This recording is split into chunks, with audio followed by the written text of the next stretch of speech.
Salve! Começa agora o Cena Musical. No programa de hoje conosco, o cantor, compositor, poeta e professor Guto Leite. Você me disse que eu era triste, incapaz de dançar o twist, incapaz de brincar com pif-paf. Você me disse que eu era triste, jamais dirigiria um filme, jamais ganharia um beijo simples. Eu vou à praia no frio, abrir um guarda-sol colorido, sorrindo, sentindo que a brisa tem de bom. Vou à praia no frio, abrir um guarda-sol colorido, sorrindo, sentindo que a brisa tem de bom. Você me disse que eu era triste, incapaz de bancar o chique, incapaz de brincar com tic-tacs. Você me disse que eu era triste, jamais cometeria um crime, jamais mataria alguém por mim. Eu vou à praia no frio, abrir um guarda-sol colorido, sorrindo, sentindo que a brisa tem de bom. Vou à praia no frio, abrir um guarda-sol colorido, sorrindo, sentindo que a brisa tem de bom. Vou à praia no frio, abrir um guarda-sol colorido, sorrindo, sentindo que a brisa tem de bom. Vou à praia no frio, abrir um guarda-sol colorido, sorrindo, sentindo que a brisa tem de bom.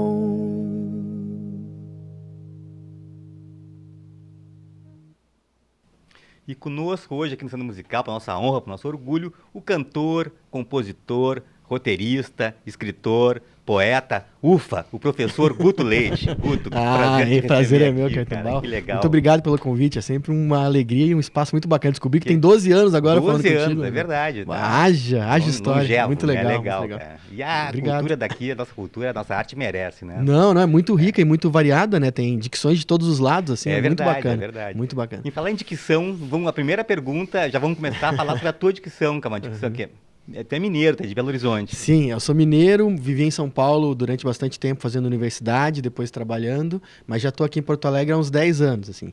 Então, eu acho que eu consigo perceber que tem uma dicção mais mineira no fundo, e tem meu primeiro disco que é mais paulista, mas esse segundo disco é totalmente gaúcho. As canções foram todas compostas aqui, gravadas aqui também. Embora os músicos, por conta da minha formação lá, no disco são todos paulistas. Então tem um jogo ainda de... Tu ouve uma canção mais agauchada, mas também pela produção do Arthur de Faria, mas os músicos, o sotaque dos músicos é paulista, né? No instrumento, eu digo.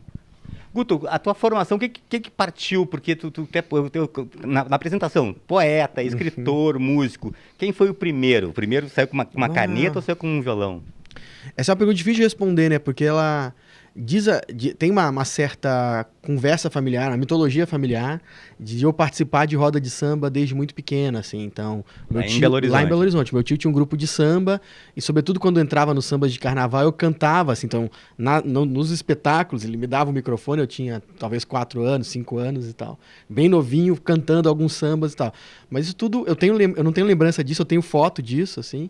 Mas isso depois se adormeceu. Então, a primeira lembrança consciente de formação artística, assim, é como escritor. A canção veio muito mais tarde. Eu entrei no mundo da música, assim, cantando em banda cover, depois trabalhando entre aspas, não recebia, era mais para viajar com a galera. Fazia holding de uma banda de amigos, assim, que na época do auge do forró e tal, e eu acompanhava eles para viajar nas cidades, assim, com eles. E depois eu falei, vou participar de uns festivais. Aí comecei a fazer festival em São Paulo. São Paulo tem um circuito bem forte de festival, assim, no interior de São Paulo. Tatuí, Ilha Solteira, aquelas coisas. Gonçalves, aí tem um monte, tem Itaiandu, tem uma série de o Festival Nacional da Canção e tal. E aí comecei a fazer esse circuito de festivais e beleza, mas às vezes assim acalmou, eram tudo canções feitas para festival.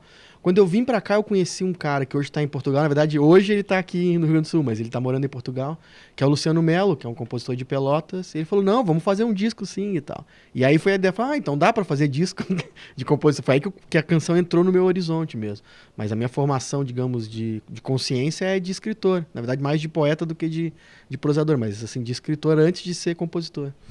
Como escritor, como poeta, são quantos? São seis livros? São 6 livros, todos de poesia e um monte de poesia em coletânea, coisa traduzida, em concurso fora do país, assim. Mas são 6 livros já. O último tem uns 2 anos, talvez, nem isso. Tem uma pergunta que eu vou ter que te fazer, porque, por essa razão, e porque é uma pergunta que todo mundo questiona. Letra de música é poesia? E, pô, tu é professor acadêmico, quer dizer, e tu é cancionista. Alguém tem que responder, vai ser tu, cara. Te vira. Eu tenho até uma posição bem tranquila sobre isso, assim, na verdade. Para mim, letra de música não é poesia, mas não porque seja pior que poesia. É só uma outra coisa, assim. Ou seja, quando a gente está pensando em poesia, tu pensa em que todos os sentidos têm que caber naquela folha. Quando está pensando em canção, uma parte importante dos sentidos está na melodia.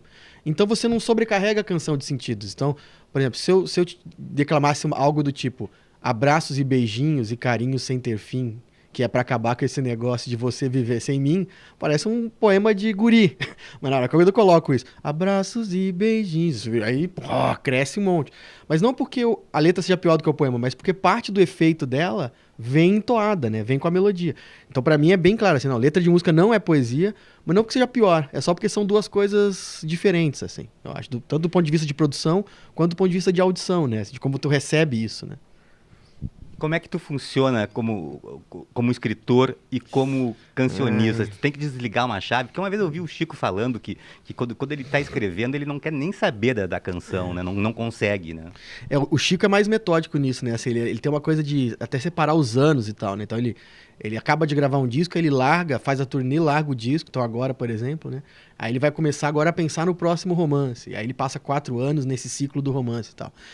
Pra mim é muito, muito diferente, assim. Pra mim a canção sempre, a não ser quando alguém me entrega uma canção, por exemplo, às vezes eu já tenho parceiros assim, né, que o cara me manda uma melodia e tal. Assobiando a melodia, nota e tu tu bota as palavras. Hoje em dia os caras estão muito profissa, né? Às vezes eles me mandam tudo em partitura, já, assim, tocada, com vários instrumentos e tal. Mas eu tenho a canção assim com o Arthur, canção com o Destro, com o Pedro Destro, que é um dos parceiros com quem eu mais tenho canção. A não ser quando é nesses casos, a canção pra mim sempre nasce do meu cantar mesmo. Assim. Então eu tô indo pra algum lugar, e aí eu começo, se você quiser ficar pertinho, pô, isso é legal. E aí começa a compor e depois eu preciso de um gravador pra gravar. Eu ia perguntar isso, porque não vai perder ela, não, né? Eu não acredito naquela coisa. O John Lennon tem uma frase assim, parece, né? Que é, se você esquecer, não era boa. Eu falo, não, tá errado. Não vem com essa, já esqueci, coisa que era hit total. Né? Não vem com essa. Eu gravo tudo. Então, meu celular e às vezes o computador em casa tem assim, áudio 1, áudio 2, áudio 3, áudio 4, áudio 5. Eu componho muito, né, assim, de canção e tal. Muito em quantidade, né? Mas poema é outro lance. Poema é eu no computador, pensando, burilando uma ideia, voltando e tal. Trabalho, digamos, de ourives, assim, é muito maior na poesia do que na canção. A canção é quase sempre ela tá inteira pra mim, assim. Às vezes eu fico com uma canção na cabeça, mas aí quando eu não desço ela pro gravador, entendeu? Justamente pra cabeça ficar fazendo. Mas aí quando ela vem, ela recebe poucos ajustes, assim. Normalmente eu faço canção rápido, mas não porque ela vem inteira naquele momento. Às vezes ela vem e demora 4 meses, mas na hora que eu sento pra fazer, demora 5 minutos, 10 minutos, tal. Nunca é muita coisa, uma coisa muito demorada, não. O Gil fala que há várias formas de fazer música, e ele prefere todas, né? Mas o Gil é um bar, porque acaba isso que a gente conversou sobre dicção, né? Acaba como a dicção vira uma espécie de, digamos, de assento pessoal ou de lugar pessoal dentro da música, assim, né? E aí, ou tu compõe de um jeito, compõe mais letradamente, mais sentido, tem mais vogal, menos vogal, e isso acaba virando o seu estilo, né? Mas o Gil é um cara que, assim, a riqueza de estilo dele é uma coisa impressionante, né? Tu tem aquela coisa percussiva mais na frente, mas ele também é capaz de coisas como grão, o amor da gente é como um grão. E aí, pô, ele pode falar, não, eu prefiro todas, porque também é um virtuoso da canção, assim, total, né? Total. Não, ele é o cara. Por sinal, a gente tá falando só deles, né? Chico, Gil, pô, vamos ter que baixar esse giro também, não pode ser sempre assim. Não dá até aquela depressãozinha, assim, começa a falar dos caras muito lá no alto, isso é verdade, meio... isso é uma coisa, ainda mais que tu que estuda muito esses caras, como é que é uma pessoa que estuda Chico Buarque tem coragem de fazer uma canção? É muito difícil, cara, é muito difícil, assim. Também falando de dois cabeções, assim, né? Eu estava uma vez num evento e tal com o Roberto Schwartz e com o Francisco Alvim, um poeta. E eles falando sobre o impacto que teve a publicação de Grande Sertão Veredas e Educação pela Pedra, assim, na geração deles. Então parecia que não dava mais para escrever. E a gente tem esse problema como falante de língua portuguesa, acho que a gente tem esse problema, né? Tem um grupo, assim, de umas 15 ou 20 pessoas que é inacreditável o que os caras fazem com canção, né? Assim, então, tipo, Paulinho da Viola, Chico Buarque, Gilberto Gil, Caetano Veloso, Noel Rosa. Tu começa a listar e são caras que trabalham a canção num nível muito alto, assim, o tempo inteiro. Às vezes cai um pouquinho, mas depois volta. E aí, pra tu achar que tu tem algum espacinho pra colocar ali, exige um pouco de coragem ou de maluquice mesmo, de inconsequência, né, cara? Eu acho, assim.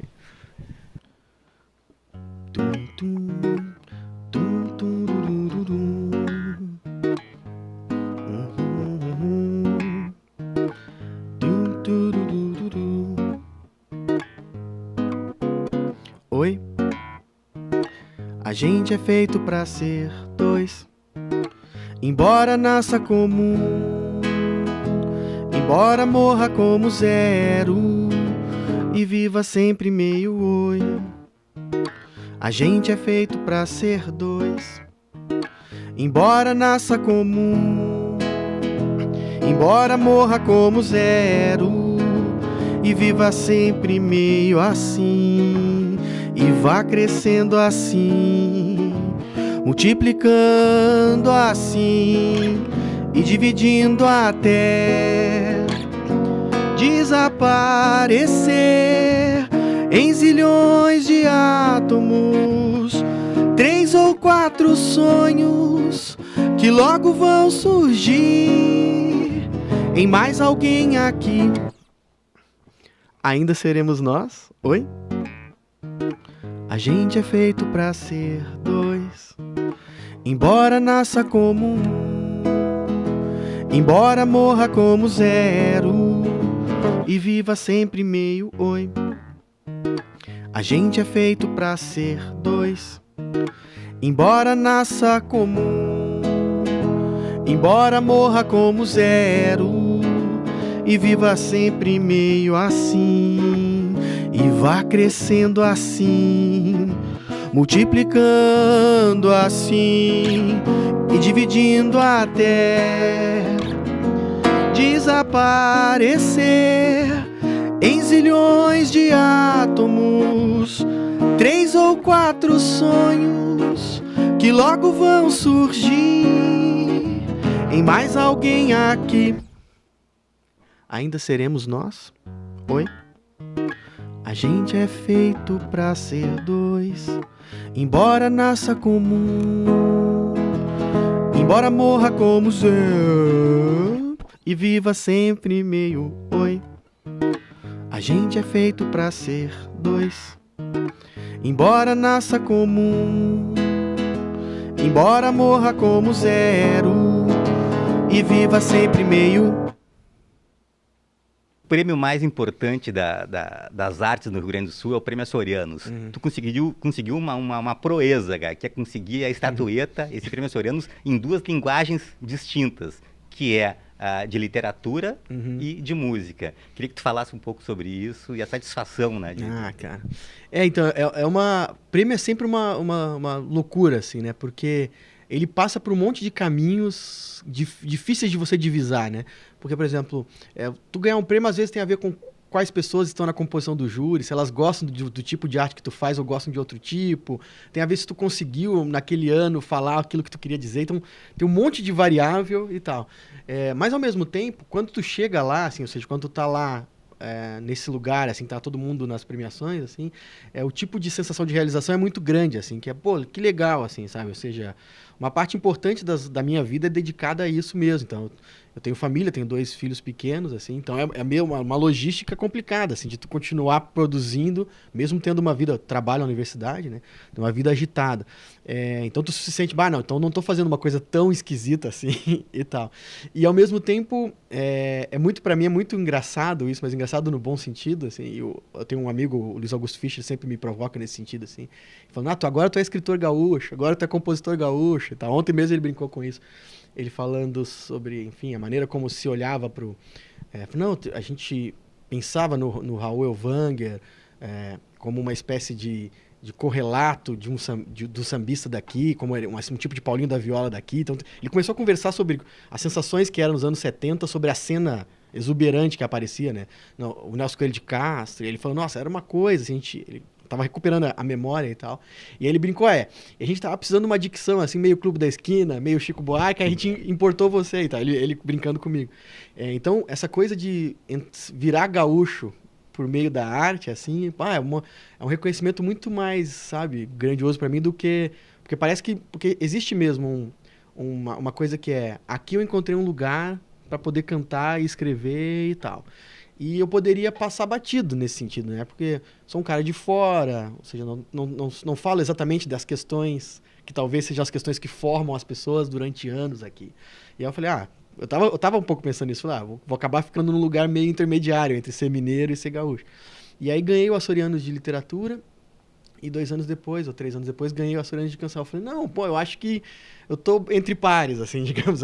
Parece que eu tô simbolicamente, eu tô num lugar, tô no meu lugar, digamos. Aí eu fiquei, uma felicidade nesse sentido, assim. E certamente tem uma identificação muito forte entre Minas Gerais e Rio Grande do Sul. Isso aí tem similaridades, né? Eu ouvi isso de enfim, um cara mais da outra geração, chamado Leite. Ele falou, não, tem uma coisa entre o gaúcho e o mineiro mesmo, assim, que tem a ver com, não sei se, o tipo de gente, o tipo de pessoa. Mais rural, as montanhas, assim, o cavalo, enfim, sei lá, uma vida mais... Sim. Até caipira, talvez. Sim, e fora da coisa Rio-São Paulo também, né? Também, são dois de resistência. São 2 estados... Minas é menos autônomo, né? Eu preciso confessar com o mineiro, assim. Minas guerreou menos. Vocês guerrearam mais com o Brasil, assim, né? Minas meio que aceitou a condição de ser uma espécie de coadjuvante. Mas teve confidência, né? Sim, sim. Mas aí nesse caso, a Inconfidência era um jogo também um pouco de elite local. Né? Eles não tinham um pouco o horizonte brasileiro ainda, né? Mas de todo jeito, depois disso, Minas se integrou ao poder e vocês ficaram... Mas mesmo com essas diferenças de, digamos, o mineiro meio que tá trapaceando o tempo inteiro, e o gaúcho já diz, não... Pão, queijo e tal. Mesmo com essa diferença, parece... Pão, queijo, parece pão de queijo. Já. Tá vendo? Não tem jeito. Não tem jeito, não de gaúcho, tô falando de mineiro já. Não, então a gente pode combinar assim do tipo... Rio Grande do Sul e Minas Gerais são uma espécie de estado interiorano brasileiro e tal. Mas em relação a Rio e São Paulo, eu acho interessante pensar nisso também. São estados recentes, de composição recente, no sentido... enfim, em oposição à Bahia, por exemplo, aos estados do Nordeste... enfim, eu sou parceiro nesse sentido. Se você quiser ficar pertinho, quero te dizer que sou assim, que de vez em quando eu vou embora, choro por qualquer coisinha, ainda passo mal lendo o jornal. Se você quiser morar comigo, quero te avisar que sou amigo, que de vez em quando eu preciso ficar um tantinho sozinho para não morrer com tudo isso. Se você quiser seguir sem mim, eu vou aceitar, mas é ruim. É que derramou amor na gente, isso que ninguém mais sente. Vai ficar pra sempre algum vazio. Para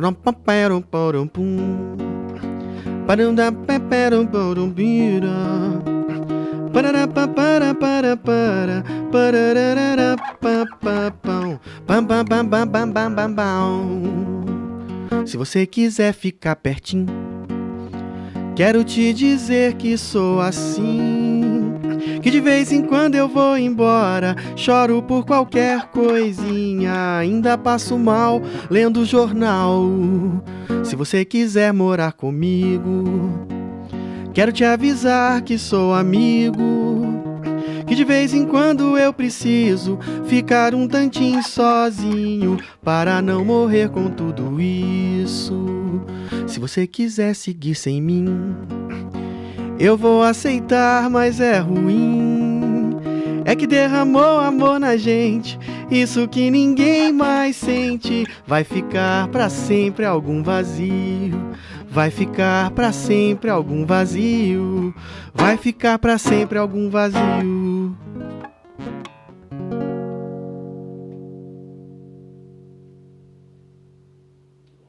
E agora, aqui no Cena Musical, uma canja com o cantor e compositor Mário Falcão.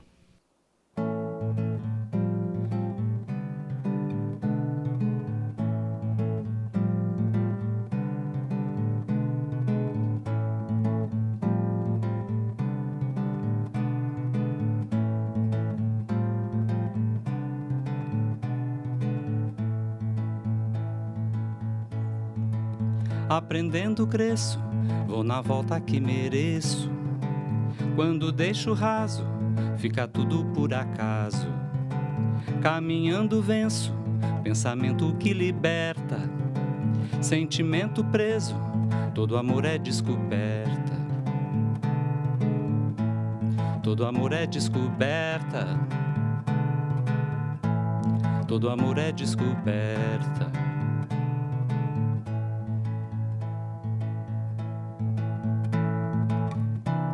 Meu ditado predileto, escutei ainda nem feto, nem mesmo pé de projeto, nem suspiro de canseira, foi descendo o ribanceira, no cipó de aroeira, na cacunda de meu neto.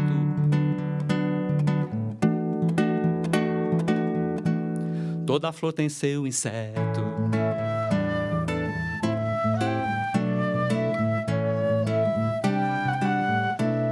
Toda flor tem seu inseto.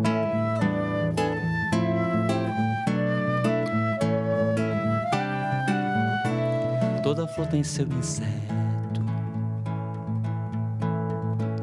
Aprendendo cresço, vou na volta que mereço. Quando deixo raso, fica tudo por acaso. Caminhando venço, pensamento que liberta. Sentimento preso, todo amor é descoberto. Ai, ai, todo amor é descoberto. Todo amor é descoberto.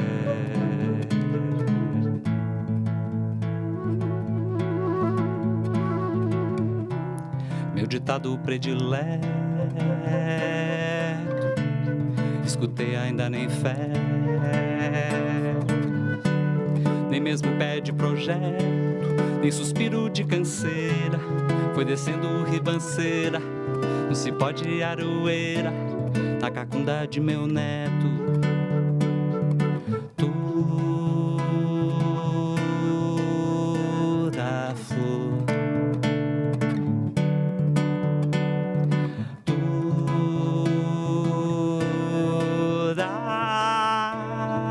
flor,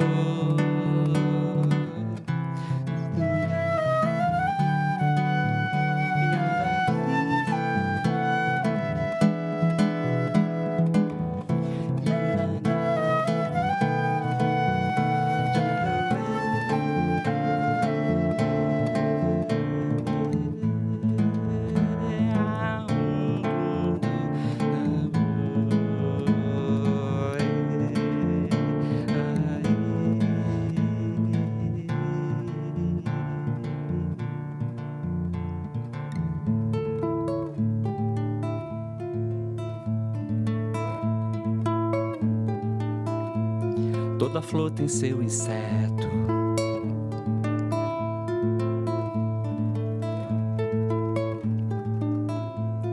toda flor tem seu inseto. Eu sou a mosca, eu sou a sopa. Mais canja aqui no Cena Musical, agora com o grupo Violas ao Sul.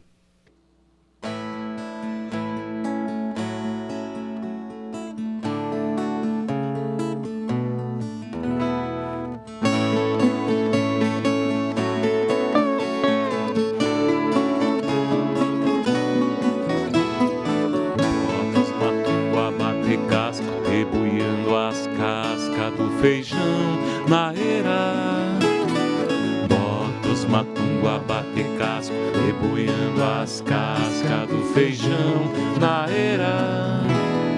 Bota os matungo a bater casco, deboiando as cascas do feijão na eira.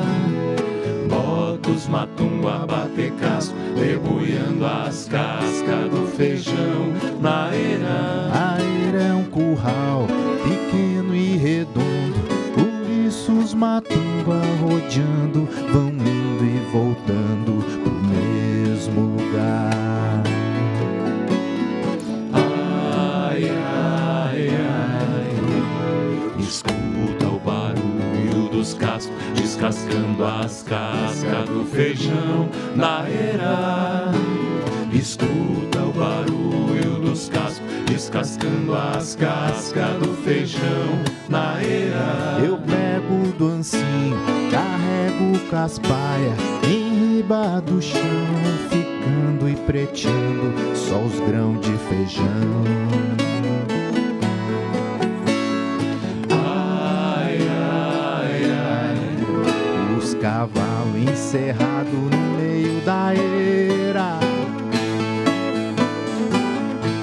vão tudo amontado e obrigado a trotear sem parar.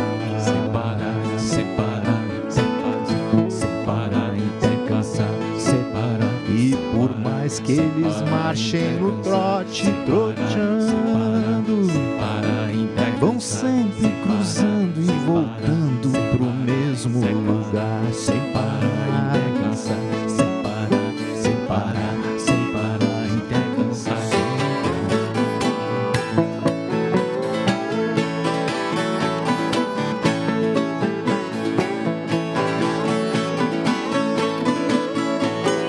Bota os matungo a bater casco, deboiando as cascas do feijão na eira. Bota os matungo a bater casco, deboiando as cascas do feijão na eira. A eira é um curral pequeno e redondo, por isso os matumba rodeando vão indo e voltando pro mesmo lugar. Ai, ai, ai,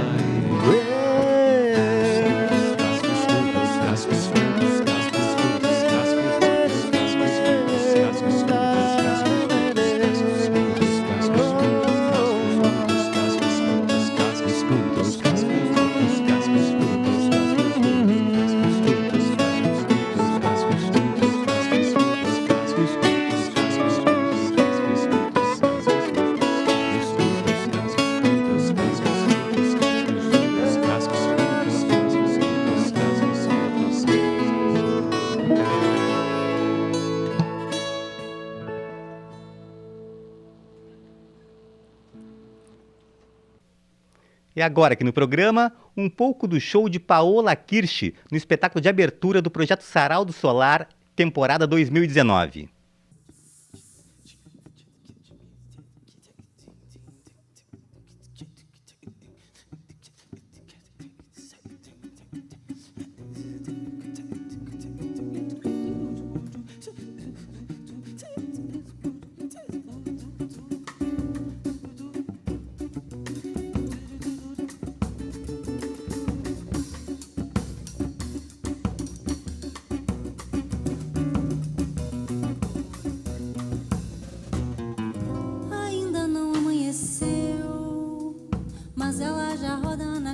Pra vida virar, põe a mesa, acorda o filho, um samba põe pra tocar, pro novo novo dia circular. Ela não sabe o que vem, mas sabe exato onde quer chegar ou ir. E o seu destino é o que ela decidir. Gira o mundo e nele ela é rainha. Decorou seu samba enredo, com sua vida ela diz. Porta bem sua bandeira, e nesse giro é tão feliz. Dá uma volta na ilusão e enlaça toda a tristeza.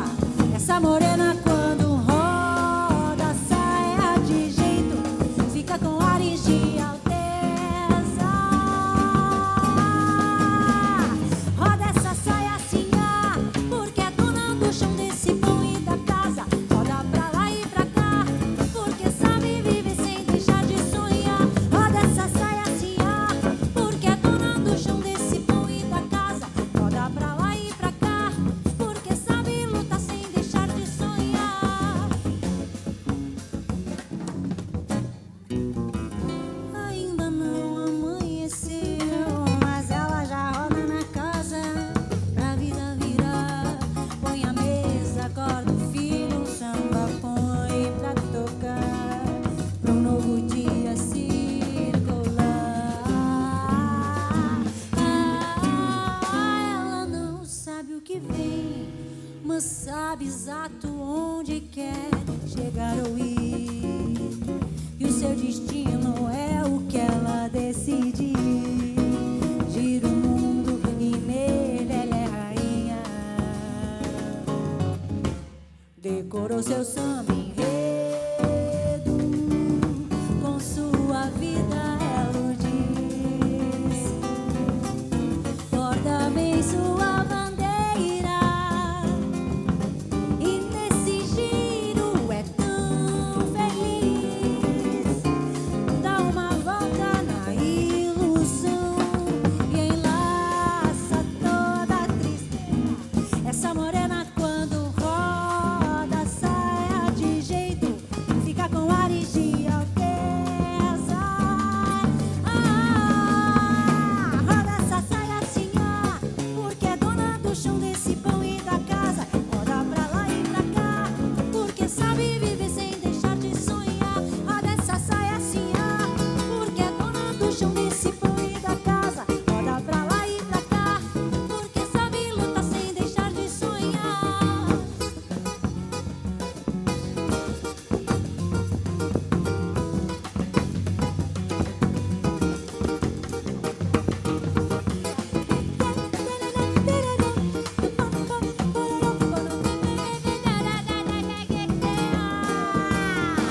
Roda essa saia assim, porque é dona do chão desse pão e da casa. Roda pra lá e pra cá, porque sabe viver sem deixar de sonhar. Roda essa saia assim, porque é dona do chão desse pão e da casa. Roda pra lá e pra cá, porque sabe lutar sem deixar de sonhar.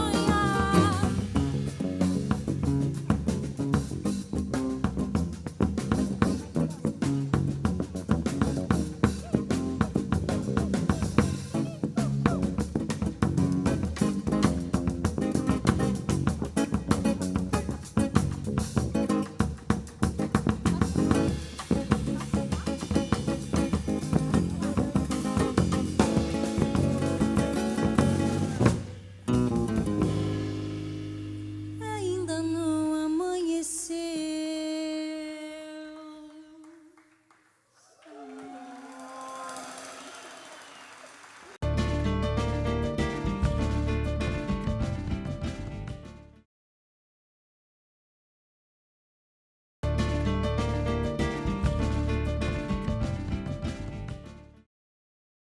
Estamos voltando com Cena Musical. No programa de hoje conosco o cantor, compositor, poeta e professor Guto Leite.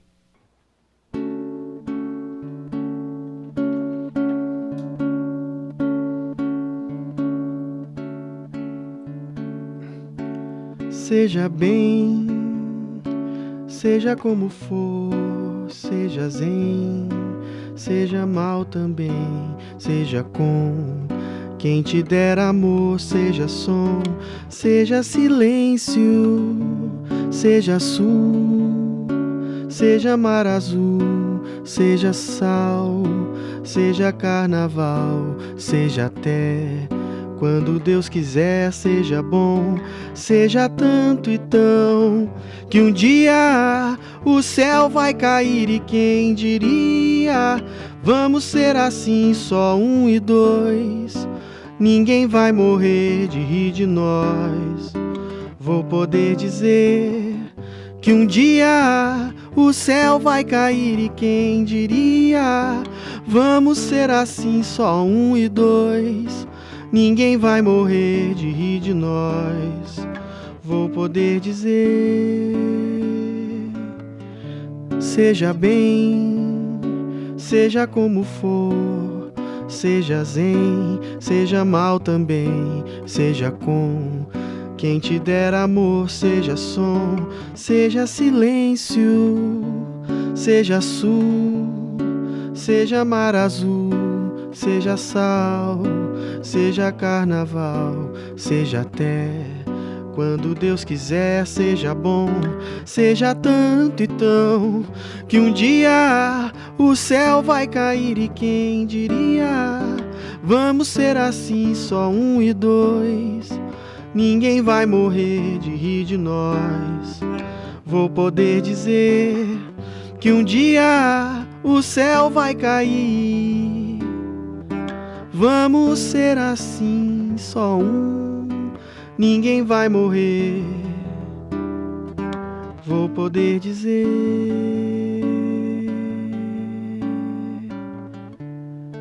seja bem. Guto Leite, 2 discos gravados. Eu queria que tu falasse um pouco sobre os 2 trabalhos. Um é de 2014, 2014, 2015. E depois o mais recente, 2018, né? Isso, foi na virada de 17 Queria para que tu falasse sobre o primeiro, sobre o segundo. Bah, é. E muito o que mudou do Guto do primeiro pro Guto do segundo. O Guto do primeiro disco, sendo super sincero, assim, o Guto do primeiro disco era um Guto que chegou em Porto Alegre e ficava muito em casa, ia fazer especialização na URGS, voltava para casa. Eu tenho uma logística familiar, assim, de que eu estava mais aqui apoiando minha mãe, que tinha vindo para cá e tal, do que necessariamente eu também mexia com roteiro, então não precisava muito sair de casa. Roteiro de cinema, né? E aí, esse é um Guto relativamente triste, assim, no sentido da dicção, uma dicção muito nervosa e tal. E somou-se a isso, enfim, no processo de produção do disco, o Luciano, que é meu amigo e tal, também aguçou esses pontos. Então é um disco elétrico, assim, tem guitarra, tem muito rock, umas coisas muito quebradas e tal. Eu gosto do disco, assim, eu ouço o disco hoje feliz e tal. E a gente foi gravar em São Paulo, depois voltamos e gravamos a voz lá em Pelotas, então ele tem um processo super longo, assim, de gestação. O segundo já é um Guto, assim, já saudável do ponto de vista psíquico, assim, casado, já eu gravei o segundo disco, já tinha bebê em casa, correndo de um lado pro outro e tal. E aí já é um disco assim, não, beleza, eu quero gravar canção, mas eu também quero ser feliz gravando canção, senão... O primeiro não, era uma coisa de um dever, assim, eu preciso colocar essas canções lá e tal. E o segundo disco é um disco mais velho, sabe? Quando tu fica velho, tu fala, não tem dor no rock and roll, não precisamos sofrer, né? Então, aí isso mudou completamente, porque aí o estúdio também foi uma espécie de festa e tal. Claro que hoje em dia eu olho pro segundo disco e falo, pô, podia ter sido menos festa também, porque foi uma coisa assim, também de muita alegria e tal. Mas ao mesmo tempo, eu acho que essa alegria fica impregnada nas faixas. Até no sentido ruim de não ter uma constância, assim. Ou seja, o primeiro disco é mais coeso do ponto de vista estético, o segundo disco é meio variado, parece que tem vários discos dentro do mesmo disco. Mas do ponto de vista salutar, assim, foi mais... E foi com esse segundo que eu ganhei o prêmio, né? Então talvez também essa reverberação de alegria aí faça mais sentido do que... Rendeu, pelo menos. Rendeu.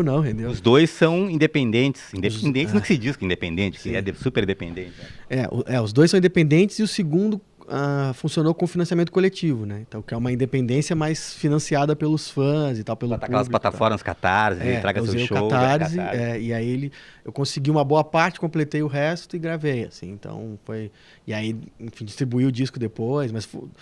o segundo teve uma resposta bem boa. Eu recebi resenhas no jornal, também do Juarez aqui, na Zero Hora. Vou tentar dizer.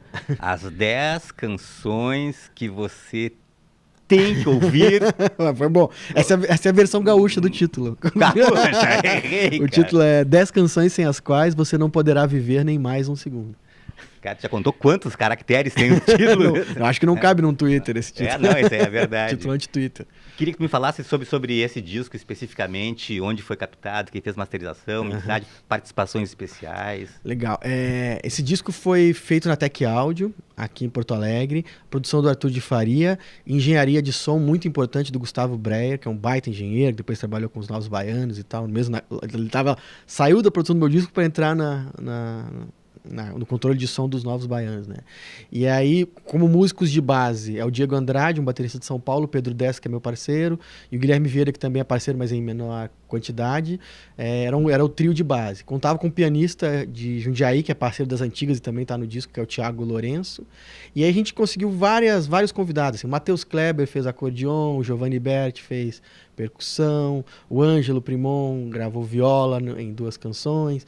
Aí a Paula Mirran fez vocal em uma canção. A Cida Moreira, que é uma das cantoras que eu mais admiro assim, no país, gravou uma outra canção. Eu acho que tá morando, a Cida é paulista, mas tá morando aqui em Porto Alegre, não? Não, ela mora em São Paulo, mas ela tá aqui com bastante frequência, porque ela tem amigos aqui. Um apartamento na Venâncio Aires também, aqui, seguidamente, tá ali. Mas eu acho que ali é hospedada, eu acho que é uma amiga e tal. Mas ela também tem uma história meio de familiar que passa por aqui, assim, então ela diz isso, né? Eu conheço ela pessoalmente, ela diz, não, Porto Alegre é um lugar do afeto, uma espécie de casa que eu tenho e tal. E acho que eu tô esquecendo uma participação que a Bibiana Petec gravou cavaquinho numa das canções, assim. Muito legal. Esse disco tem... Porque normalmente o primeiro disco, vou falar assim, num troço geral, as pessoas têm um grande acervo de composições lá, desde os 12, aí junta, tem um monte de música e vai selecionar aqueles 12, 13 fonogramas e vai virar aquele primeiro disco. No segundo já é um troço mais, daqui um pouco conceitual. Nesse segundo disco tem alguma amarra conceitual? Olha, é muito engraçado, mas nesse sentido que eu acho que eu inverti o jogo, assim. Porque o primeiro disco são canções compostas muito reservadamente, quase canções de alcova mesmo, que eu tava em casa, sofrendo, tava sozinho aqui. Imagina, né? Eu achei que... Eu vim pra dar uma força pra minha mãe e fiquei... Minha mãe ia trabalhar, óbvio, né? Eu ficava no apartamento, assim, 12 horas, vendo filme, compondo, lendo, não sei o que, e trabalhando. Então, eu trabalhava à distância. E aí tu perde o contato, e é uma coisa engraçada, que eu acho interessante dizer isso também. O contato humano, se você perde, depois parece que não... Chega uma hora que tu não volta. É difícil voltar. Porque essa coisa de você encontrar 10 pessoas por dia e tal, por exemplo, ou 20 ou 30, imagina tu começar a encontrar 1, 2, era assim que eu tava vivendo, eu vivia assim durante, imagina, 1 ano. E aí o disco, ele acaba tendo uma unidade conceitual que é desse momento. Eu nunca tive, não falo isso também como maneira de me gabar e tal, mas fazer canção nunca foi problema pra mim. Então eu sempre tenho muita canção, então, sei lá, tenho umas 300 composições. Então, aí esse primeiro disco, ele é as canções de um momento. Esse segundo disco, não. Eu peguei as canções, peguei 50, levei pro Arthur. Ia tocando o começo, assim. O Arthur de Faria é o produtor O Arthur de Faria, Aí ia tocando as canções perguntando. E ele é muito engraçado, ele falou, não, se bater, eu quero. Então tem várias canções que a gente teve que brigar pra ficar ou pra sair e tal. Ele, não, essa bateu. Aí ela ficava, essa não bateu, aí ela saía. E a gente selecionou umas 20, aí depois caiu pra 14. Até aí que eu criei a piada do título, né? Aí caiu pra... A gente gravou, acho que chegamos a gravar 14 no estúdio. E aí eu falei, então o título vai chamar 10 canções, mas o CD tem 11 canções, né? Então tem uma piada de número de canção e tal por conta desse processo. E agora eu já tô também pensando em outros discos, porque eu continuo compondo, então continuo cheio de canção e tentando encontrar um jeito de fazer essas canções virarem um terceiro disco, né?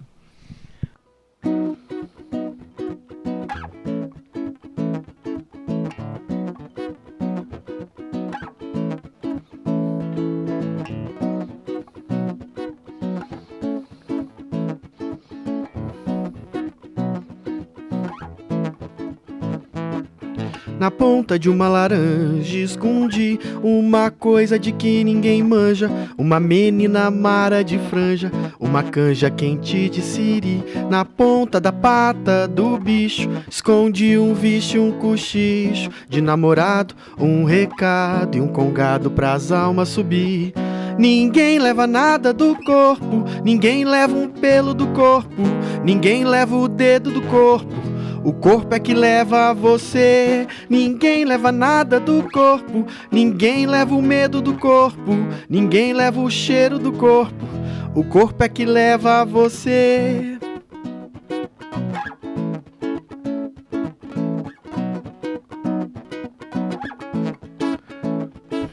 Na ponta de uma laranja escondi uma cor de que ninguém man, uma menina mara de fran, uma can quente de si. Na ponta da padubi escondi um vi, um cuxi de namorar, um recá e um congá pras almas subir. Ninguém leva nada do corpo, ninguém leva um pelo do corpo, ninguém leva um dedo do corpo. O corpo é que leva você. Ninguém leva nada do corpo, ninguém leva o medo do corpo, ninguém leva o cheiro do corpo. O corpo é que leva você.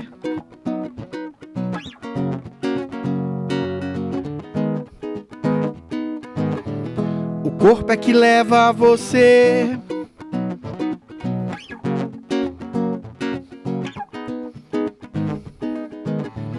O corpo é que leva você. Guto, tu ministra, além na faculdade de literatura, também cursos de canção, né? De canção popular. Queria que tu falasse um pouco o que tu acha da atual cena musical do Brasil e do Rio Grande do Sul, se possível, mas como tá hoje isso aí? Ah, legal. É engraçado que, enfim, a gente teve ontem juntos lá no show da Mônica Salmazo. Não juntos que fomos juntos, mas nos vimos lá no show da Mônica Salmazo. E a Mônica Salmazo tem uma posição assim, não, acabou em certa medida a qualidade da música, a gente não enxerga mais isso. Eu até entrei num certo atrito com ela alguns anos atrás, porque ela publicou isso. E a minha posição é exatamente o contrário disso, mas não significa que a gente esteja no melhor dos mundos, assim. Mas a minha sensação é de que nunca se produziu tanta música boa no Brasil, mas nunca a indústria cultural foi tão forte e fez com que essas músicas demorassem tanto para chegar no ouvido massivo, assim. Então, se você pega, digamos, a playlist das 10 canções mais tocadas em 71 ou 72, tu cai pra trás, assim, né? Porque tem Chico Buarque, Milton Nascimento, Elis Regina, Barará... Clube da Esquina. Clube da Esquina, aqueles discos maravilhosos dos anos 70. Então, quando tu olha pra hoje, as 10 primeiras músicas, 9 são forró universitário, não no sentido de ser necessariamente forró universitário é ruim, mas no sentido de que todas elas são muito parecidas, se repetem, é quase uma espécie de coisa, que você vai lá, coloca uma coisinha nova, sabe? Uma espécie de iPhone, assim. Então, coloca às vezes tem uma tela melhor, uma tela pior, não sei o que e tal. Mas elas se parecem, são mercadorias, né? Mas ao mesmo tempo, se você sai desse circuito, tu encontra uma pessoa aqui, outra ali, por exemplo, a Paola Kirsch, a Bibiana Petec, a Jéssica Berdê. Aí tu vai ali, tipo, a cena instrumental de Porto Alegre hoje é uma cena extraordinária, assim. Tu tem 4 ou 5 grupos instrumentais incríveis, de molecada, imagina, né? De molecada. Quadro sensorial, Hula Jazz, realmente. Marmota, tem um monte de coisa legal acontecendo. E o pessoal das antigas segue fazendo disco, né? Discos extraordinários, né? Ou seja, Lua Caiada. Então tu tá lá no meio de uma cena e tu ouve aquela coisa do nosso Coelho de Castro que é maravilhosa. Aí tu fala, porra, então, ou seja, a gente nunca... Só que, aí vem o ponto, né? Isso chega pra quem, sabe? Isso chega pra ti, chega pra mim, chega pra quem tá atento. Então o cara tem que ter muita força de vontade pra se esquivar dessa cena majoritária que massifica tudo. E aí, se você olha, e eu entendo a posição da Mônica, né? Ela tá lá de São Paulo, olha pro Rio Grande do Sul e enxerga só o que é massificado, porque para ela conseguir enxergar, ela teria que vir aqui, passar 15 dias, né? Ligar para ti, falar, ok, então me leva num lugar, aí tu vai levar lá. Então, porque tá muito fora de circuito, né? Isso é muito ruim para a vida desses músicos, né? Então a vida deles passa por uma correria infinda, assim, e ao mesmo tempo, para quem tá de fora, é muito difícil enxergar essa coisa boa. Mas eu juro pra você, eu tenho uma espécie de convicção, assim, nunca se fez tanta música boa no Brasil. Porque agora eu tenho universidade de música popular, agora eu tenho uma capacidade de gravação muito mais acessível do que antes. Os caras gravam, às vezes, um EP num quarto. Então, assim... Uma perfeição, bah, né? uma coisa impressionante, né? Aquela piada ontem do Tunico de novo. É, Então os caras gravam EP no quarto, então tudo está facilitando. Do ponto de vista material, se tudo facilita, é provável que tenha muitos grandes compositores, né? O difícil é tu encontrar, o difícil é tu enxergar esses caras. Porque mesmo no nicho da MPB, também tem processo de massificação. Então, você já mesmo fala, não, peraí, mas eu só escuto MPB, eu só ouço a Biscoito Fino, sei lá. Só. Mas mesmo lá tem uma barreira importante que impede que dicções interessantes apareçam. Então, nesse furacão da massificação, é difícil enxergar alguma coisa, né? Mas eu acho que tem. Guto Leite estava falando agora há pouco da Mônica Salmazo, dessa diva, dessa deusa. Sim. Essa aí gravou, essa cantora gravou, Guto Leite. Quem mais te gravou, né? A Mônica Salmazo gravou uma canção num disco do Âmago Trio, que se chama 2, que é uma canção minha do Pedro Destro. A Cida Moreira gravou uma música no meu disco. A Casa 7, que é uma banda de música popular brasileira de São Paulo, muito interessante também, com a Luísa Toller, que cantou com a Rigo. Ela gravou, o Teleco Teco gravou. Então, assim, e tem coisa... O Cantavento gravou música infantil, porque também tem umas coisas assim, de a pessoa te ligar e falar, tu não quer fazer uma canção assim, assim, assado? Aí eu gravei e a pessoa gravou, então... Linda mensagem, por sinal. Dividir. Conhece essa música? Conhece? É linda a mensagem. E é engraçado que a música a música que mais toca em todos os lugares da minha vida é essa, né? Uma vez conversando com o Tati, ele falou uma coisa engraçada, ele falou assim... Luiz ou Paulo? Tati, Luiz Tati. Aí ele dizendo assim... O único cara que ganha dinheiro com música lá em casa é o Paulo. Sim, por fazer música... Por fazer palavra cantada, né? Ele falou, não, eu corro pra caramba, o Jonas, que é o filho dele, corre pra caramba, mas o Paulo também corre pra caramba, mas ele ganha mesmo, porque tem muitos views, né? Muitos lugares pra tocar, muito Sesc, tá, em São Paulo. E aí, enfim, tem um grupo de... Eu sou muito feliz com meus intérpretes, assim, né? E agora eu descobri isso também, que eu acho que vale a pena mandar. Então, eu tô mandando uma coisa que eu não fazia antes, eu comecei agora, recente, que é mandar para intérpretes que eu tenho algum contato, canções, assim, eu tô fazendo tem a cara deles, assim. E vamos ver o que vai dar, espero que dê coisa boa logo aí. Mas certamente dará. Que bom tomar. Tava falando que tem umas 300 canções na gaveta, então o terceiro disco tá por aí. Mas, ao mesmo tempo, sim, digamos. Eu entrei numa pira no final do ano passado, assim, que eu tinha feito o disco na minha cabeça. Então, todo lugar que eu ia, o disco ficava rodando na minha cabeça, sabe? Na ordem, assim, sabe? Como se estivesse tocando com os arranjos e tal.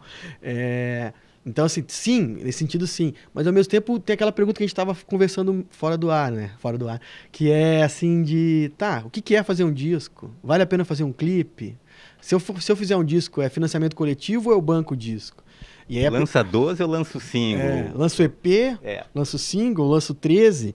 E outra, para fazer um disco para valer, ainda é um investimento importante, entendeu? Dá para tu fazer de maneira meio artesanal com pouco investimento.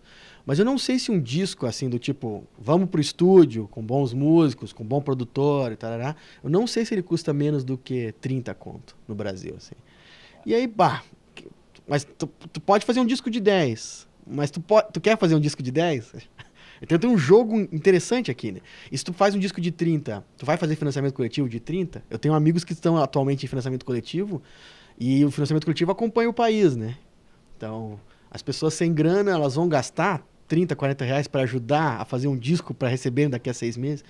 Então, sim, do teu ponto de vista musical, tem 2, 3 discos na minha cabeça já. Agora, do ponto de vista material, eu penso muito se esse é o caminho, ou se o caminho é fazer um videoclipe, ou se o caminho é fazer um EP, ou se o caminho é fazer um show, igual a gente fez. A gente está com um show agora conceitual, que é o Em Cima de Tudo, Em Cima de Todos, que é um show que junta canção autoral, poema, tem um texto, tem um cenário e tal.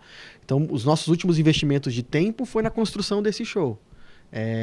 E aí, será que não é esse o formato? Porque aí a gente já tocamos ali no Teatro da CE, no Barbosa Lessa, depois tocamos ali no Teatro de Arena e lotou, sabe? Então, então tem uma coisa de comunicação que está acontecendo. Eu falei, será que não é isso? Será que agora mais legal não é fazer mais 8 shows e talvez gravar o show? Então já estou pensando. E aí, estratégias. Estratégias e ao mesmo tempo coerência, né? Assim, no sentido de... Tem uma coisa de pensar o que vai me dar melhor, mas tem uma coisa que pensar o que é o mais legal de fazer para a coerência de um trabalho, né? Tô nessa dúvida aí. Guto, tu tem os discos ainda tem eles físicos? Onde o pessoal te encontra nas redes de computadores? Se estão nessas plataformas, sei lá, Spotify, Deezer, como é que o pessoal te encontra? Todas as plataformas, então tem Spotify, Deezer, MySpace, tem em todo lugar, todas as plataformas. Tem a página do Facebook, tem Instagram e tal. O disco, quando foi feito esse último, ele não foi feito para vender e tal. Porque era uma pira minha também de que... essas coisas de vanguarda que não funcionam, assim, né? Que aí eu falei, não, o disco só vai ser vendido para quem... Então, o cara colaborava e recebia o disco, mas depois ele não vai para as lojas e tal. O Juarez até ficou meio bravo comigo na época, porque é um absurdo. Juarez Fonseca. O Juarez Fonseca.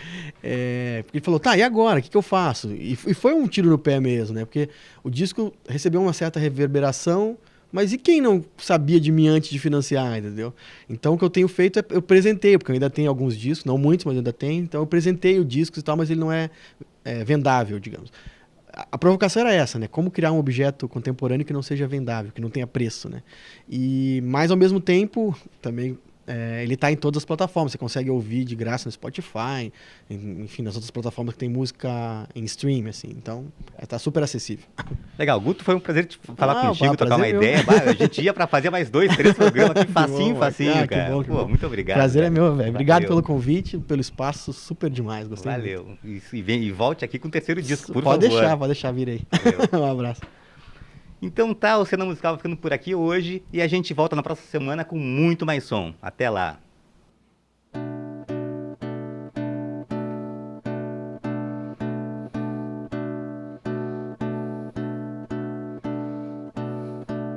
A saudade é minha, eu vi primeiro. A saudade existe quando não há o mundo. A saudade é o fundo da sacola de retratos. A saudade é tudo quando não estás do lado. A saudade é minha, revi primeiro. A saudade pousa quando o presente voa.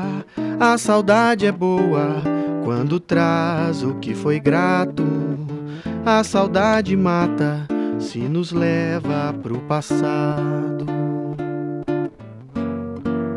A saudade é minha, senti primeiro. A saudade surge quando a lembrança aflora. A saudade mora na memória do lugar. A saudade canta quando quer incomodar.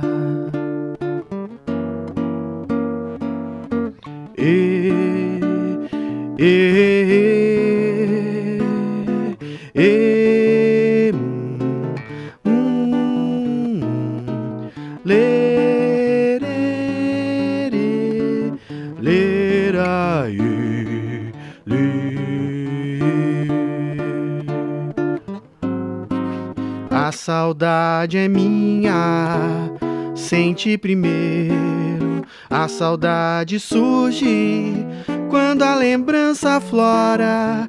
A saudade mora na memória do lugar.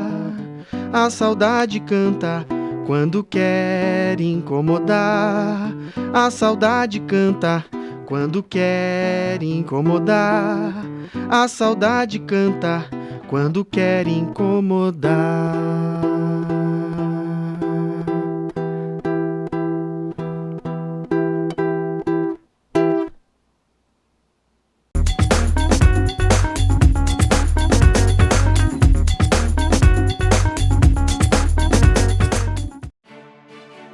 A Câmara de Vereadores é a Casa do Povo. Aqui são criados, votados e aprovados os projetos de lei que definem o rumo e o futuro do nosso município. A Câmara de Vereadores também exerce a função fiscalizadora, supervisionando as ações e decisões do Poder Executivo. Faça parte das decisões. Quando a comunidade participa, a cidade cresce. E as conquistas são de todos. Câmara de Vereadores de Passo Fundo.